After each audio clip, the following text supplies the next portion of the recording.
Kepanikan terjadi di Jalan Jati Baru, Tanah Abang, Jakarta Pusat saat para pedagang kaki lima melihat Satpol PP menggelar razia penertiban pada Selasa.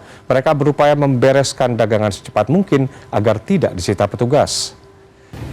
Pedagang kaki lima di kawasan Jati Baru yang panik menyelamatkan lapak dagangannya saat anggota Satpol PP menggelar razia Selasa pagi. Sementara itu di depan stasiun Tanah Abang, seorang pedagang kaki lima marah dan merebut payung dagangannya yang sudah berada di tangan petugas. Razia dilakukan Satpol PP gabungan dari Kecamatan Tanah Abang dan Kota Administrasi Jakarta Pusat karena banyaknya pedagang yang membandel menggunakan trotoar untuk berjualan. Penertiban pedagang terus dilakukan menjelang Ramadan.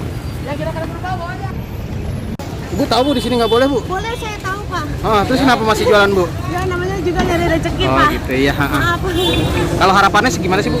Harapannya kita kalau dagang itu nggak diuber-uber karcis terus Pak. Ya, pagi ini kita giat rutin penyisiran sepanjang Jalan Farudin sampai Jalan Jati Baru. Targetnya apa Bang? Ya, untuk pedagang kaki lima ini sebenarnya tidak boleh yang ada di bahu jalan. Warga melawan eksekusi lahan penertiban waduk di Kelurahan Cawang, Kecamatan Kramat Jati, Jakarta Timur, Selasa pagi. Warga menolak eksekusi dilakukan karena lahan seluas 2.000 meter ini belum dibebaskan dan masih dalam proses pengadilan.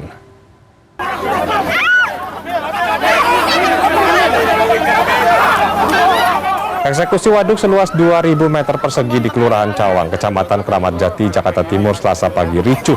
Warga mengadang alat berat hingga terlibat saling dorong dengan polisi. 2 orang sempat diamankan agar alat berat dapat masuk lokasi lahan.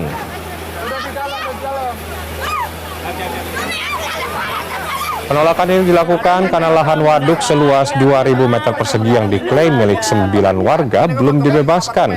Kuasa hukum mempertanyakan objek lahan yang masih berstatus quo, namun eksekusi tetap dilakukan tanpa tim eksekusi dari pengadilan. Kan gitu, pertanyaannya, ini dari mana KSO punya tanah? Ini kan punya rakyat, mereka belum bebaskan.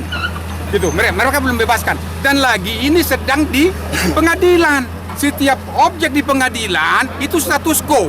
Tapi mereka lahan ini merupakan lahan yang lahan kewajiban dari pengembang atas isi TPT untuk pembangunan waduk. Lahan dalam pembuatan waduk ini warga sekitar keberatan.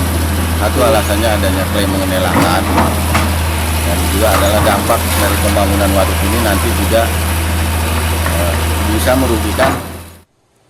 Kecelakaan maut yang melibatkan truk tronton bermuatan kertas dengan sepeda motor terjadi di Klaten, Jawa Tengah, Senin siang. Penumpang sepeda motor tewas di lokasi. Sementara di jalur Pantura Indramayu, Jawa Barat, truk peti kemas oleng dan menghantam gerbang kantor desa dan bangunan sekolah.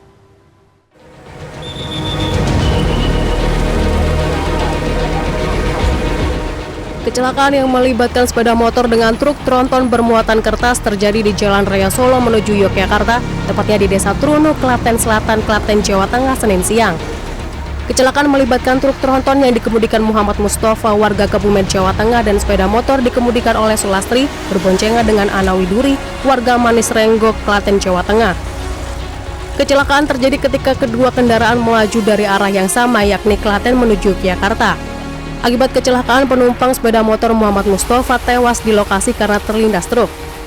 Sementara sang pengemudi motor Sulastri mengalami luka ringan. Barang bukti kecelakaan ditahan di unit laka lantas Polres Klaten untuk keperluan penyidikan. Untuk dugaan awal melaju sama-sama dari arah Klaten menuju Jogja. Dugaan sementara apa itu? Untuk saat ini kita masih dalami. Untuk muatan truk? Untuk muatan truk bermuatan kertas.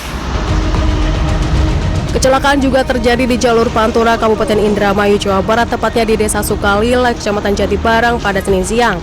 Truk peti kemas menghantam bangunan gerbang kantor desa dan pagar sekolah TK. Supir truk mengalami luka-luka dan dievakuasi ke Rumah Sakit Umum Zam-Zam Jati Barang.